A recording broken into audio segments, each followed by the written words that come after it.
ही मी जरूर सांगितलेलं आहे की माझी शेवटची निवडणूक आहे आणि मी नेहमी सर्वधर्म समभावावर लढत असतो।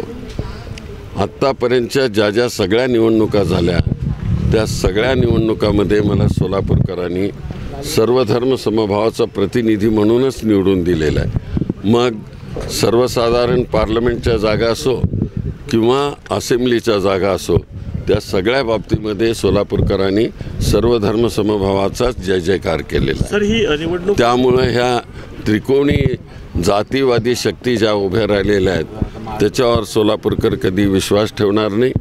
मी मागेही बोललेलं आहे एकीकडे धर्माच्या बाबतीत आणि दुसरीकडे जातीच्या बाबतीमधले उमेदवार आहेत आणि ते कसे होत कटवायत मी सांगितलेलं आहे। सोलापूरच्या शेतकऱ्यांच्या पाण्याचा प्रश्न तो विजन घेऊन निघालेला आहे। सगळ्यात महत्त्वाचं म्हणजे IT पार्क इथं निर्माण करण्याकरता म्हणून जे सोलापूरचं छोटं एअरपोर्ट आहे ते बदलून बोरामणी या ठिकाणी इंटरनॅशनल एअरपोर्ट करण्याकरता जी जागा 2000 एकर घेऊन ठेवलेली आहे ते सुरू करून इथं IT पार्क करता खुली करावी ही जागा, अशा प्रकारचं आमचं विजन आहे आणि ते करू। तरुणांना नोकऱ्या सत्ताधाऱ्यांना उमेदवार बदलण्याची नामुष्की आली, जो उमेदवार होता तो बदलावा लागला, मोदींच्या सभा झाली आणि एका धर्मगुरूला उतरावं लागलं दुसरीकडे। म्हणून मोदी साहेबांना ही भीती वाटली की सोलापुर में ये उनका उम्मीदवार बदलना ही होगा, नहीं तो शिंदे जी के साथ फाइट करना बहुत डिफिकल्ट होगा।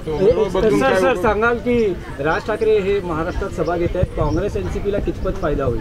नाही आता मला माहिती नाही, पण ते मोदी किती खोटं बोलतात हे सगळ्या देशाला सांगतात, हे चांगलं आहे।